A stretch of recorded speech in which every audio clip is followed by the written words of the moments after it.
Are you seeing me right now through that monitor in front of you? The answer is yes or no, and if you can't choose, you can't perceive me. You don't know whether I'm here or not.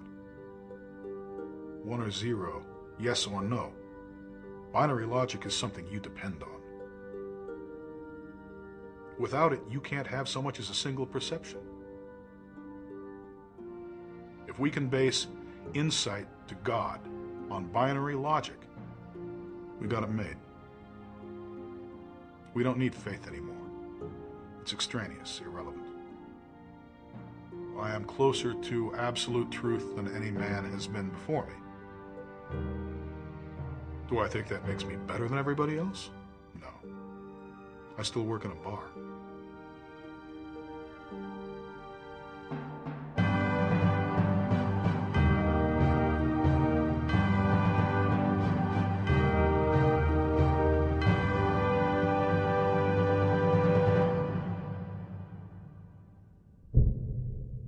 I was working construction during the day, and I was working in a bar at night, and I happened to see a copy of Omni magazine.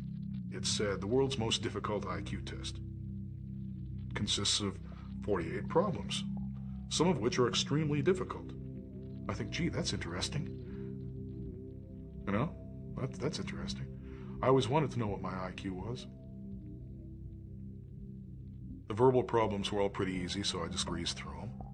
I happen to have a larger than average vocabulary.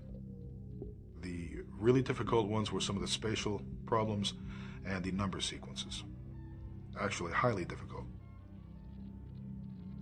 So, as it turned out, I ended up setting a record score on that test. The Guinness Book was actually going to switch the world's highest IQ title to me, but then they dropped the highest IQ listing. IQ is not really a PC concept anymore, and I guess the Guinness Book fell victim to PC.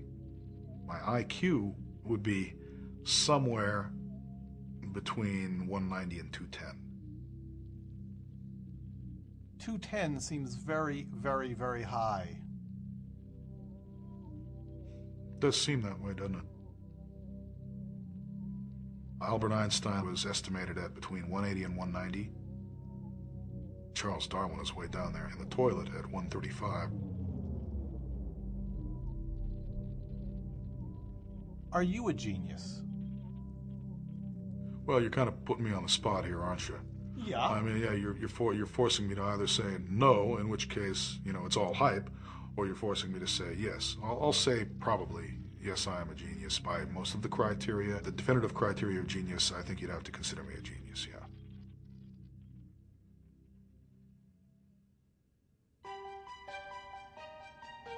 At the age of 6 or 7 months, I started pointing at objects and giving their correct names. Little red pair of shoes with little brass buckles on them that I really loved, and I thought that buckle was a beautiful word, so I pointed to the buckle on one of these shoes and said, "Buckle."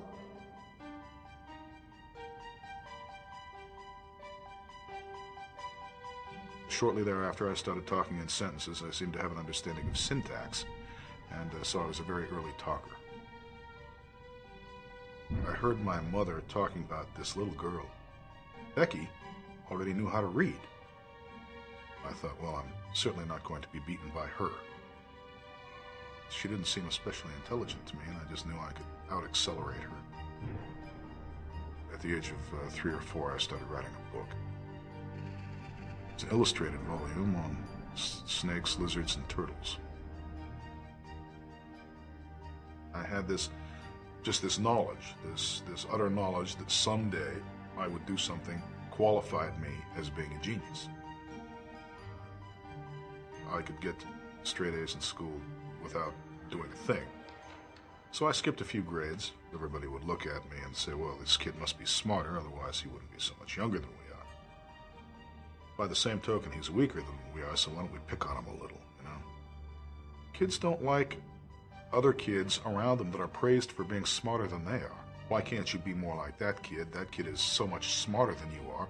Look at that kid's work, it's so much better than yours is. I mean, that's got to be an unpleasant thing.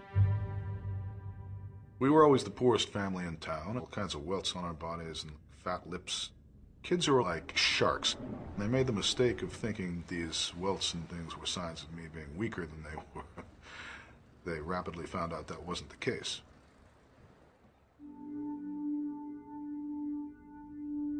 My actual father had died. This was only one of the bad breaks that my mother got in the man department. They had a habit of dying or disappearing. The only one that really hung around, which was my stepfather, turned out to be a total psychopath. Just a mean and brutal guy, that's all. A bastard. Yeah, a rat bastard.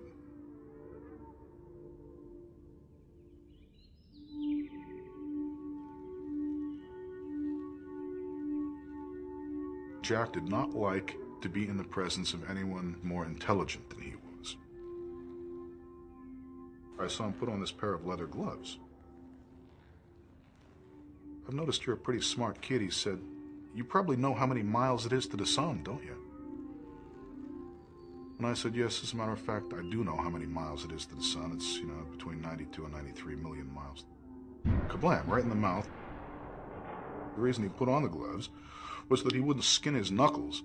In this world, if you pretend to be too much smarter than other people, you're going to get into trouble for that. He was going to be the vehicle of my enlightenment.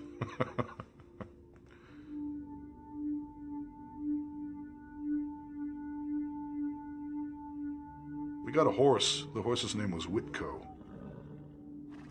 If the fence wasn't high enough, and they were never high enough, this horse would just get away. So he entrusted me with making sure that the horse did not escape. The first time the horse got away, the old man beat the crap out of me, just like I knew he would. Next, he went down and got himself a heavy galvanized dog chain and a couple of padlocks. Puts one end of the dog chain around the horse's neck and padlocks it. And he says, come here.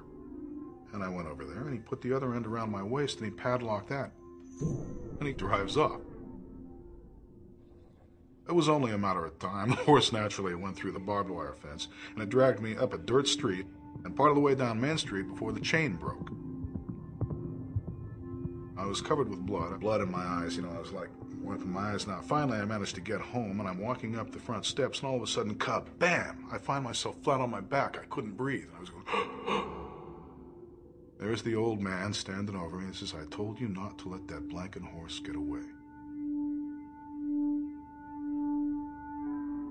Until finally, when I was 14, I just booted his ass out. Beat him half to death and told him that if he ever came back, that was going to be the end of him.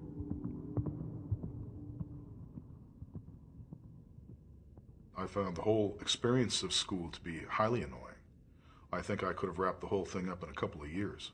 Instead, they managed to keep me around for 12. I spent most of the last 2 years sitting in the library. I just had it. I told them I was tired of it and wasn't going to take it anymore. Wasn't going to be showing up unless they made some special provision for me, and when I wasn't in the library, I wasn't there at all. My teachers just didn't particularly care for me. Here's a kid, he's ragged, he looks mangy and hungry, he's known for getting into fights. The rule was either total indifference or outright hostility. It would have been nice if somebody had said, we've been keeping this kid down too long, let's send him away to college or university, but nobody gave enough of a hoot to bother doing that, so that's it. Maybe by that point they thought I was too far gone. Maybe they were right.